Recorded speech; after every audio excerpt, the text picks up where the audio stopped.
Hello, my name is James, and I'm the Mayor of Jamestown.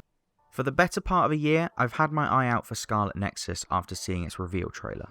At the time, the game looked like an anime action RPG hack and slash that had some nice stylized visuals to it. Scarlet Nexus was a nice visual change to the proceedings, and had that classic anime flair to it that you'd want from something like this. Unfortunately at the time, the game had only just been revealed, and almost no information was known about it.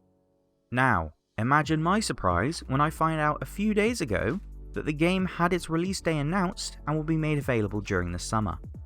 Set to come out on the 24th of June 2021, we finally got a date for the game and is one of the few games I'm currently relatively hyped for, at least enough of a degree for me to watch out for its release.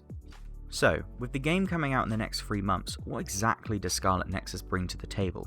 As of right now, I know a few people aren't 100% sure what Scarlet Nexus actually is trying to be, so allow me to clear some things up, starting with the story.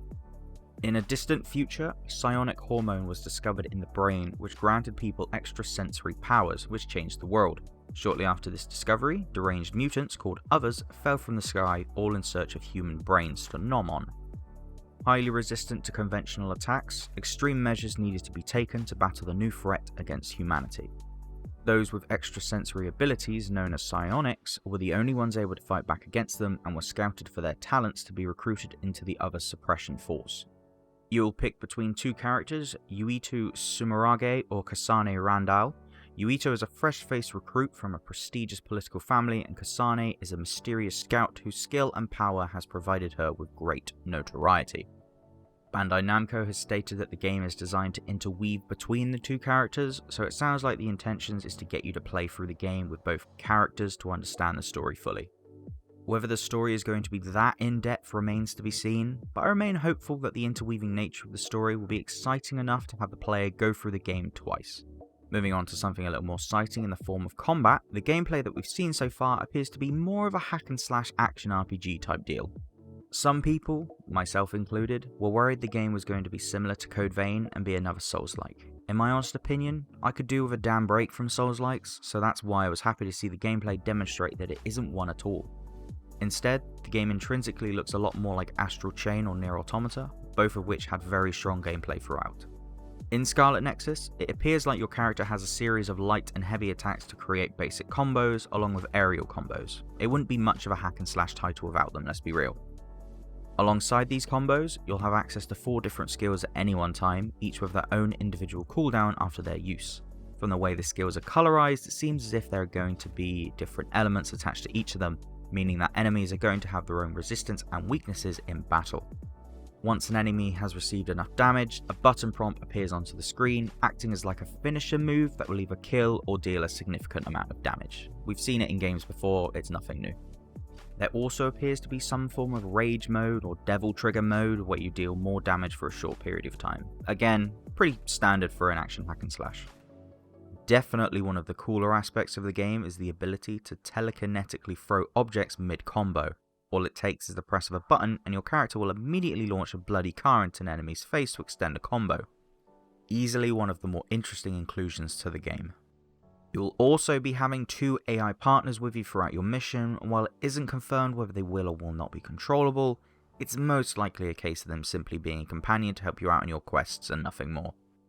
In terms of the basic mechanics, the game looks like a pretty standard hack and slash game, with a lot of over-the-top stylized action, with the inclusion of psionic abilities to pick and throw game objects during combat.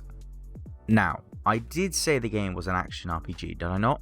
I did, and that's down to the fact there is actually a leveling system. In the gameplay footage that we've already seen, the character you're playing will level up, which will most likely result in gaining points for the brain map. In the brain map, you can learn new attacks or enhance the power of already existing ones, a pretty standard affair in that regard. It's a skill tree, what more could you want? When it comes to the equipment, I wasn't actually expecting the game to get anything other than cosmetics, which could still be the case. But as of right now, you can go onto the Scarlet Nexus website, sign up for their newsletter, and gain 5 free weapons for each of the playable characters for a total of 10. So, it looks like you'll be able to freely change your weapons at the drop of a hat. Whether these will be purely cosmetic remains to be seen, but considering that different skills have different elements tied to them, some weapons could very well have their own elements tied to them, but that remains to be seen. Alongside this is the pre-order bonus for the game that provides an exclusive costume set, general cosmetics, and backy attachments, which I honestly have no idea what these things actually do yet. Whether they're cosmetics or stat boosting is unknown to me. Plugins are also a part of the game, which was revealed in the deluxe edition of the game and will give out free SAS plugins. Just like the backy attachments, it has yet to be revealed what these actually do. I have a couple of theories. Firstly, they could be the game's version of consumables, but what these ones do in particular we won't know until release. My second theory is that they work like Nier Automata's chip system, where you can equip several chips to acquire certain buffs and effects to your character. As of right now, this one is my most likely, but I could still be very wrong. My last theory is that they could be a form of loot box, where upon opening them you unlock some consumables or something like that. Out of the three though, this seems like the most unlikely. Guess we'll just have to see where this goes with that one though. For now, that's about all I've got. I may have missed a few things, but in reality, not a lot about the game is really known at the moment. Whether that's because there's still a lot to do, or whether they're trying to keep it quiet up until release, will remain to be seen. Either way, I'm personally looking forward to the game. It's an interesting setting with some fun looking gameplay to go along with it, and apparently it's also getting its own anime? We will have to see about that one though. I will do my best to keep you all up to date on the Scarlet Nexus front. If any new information that comes out is actually worth talking about, you know I'll be all over it. Thanks to everyone that stuck around this long. Be sure to like, comment, and subscribe. I've been James, the Mayor of Jamestown, and until next time, goodbye.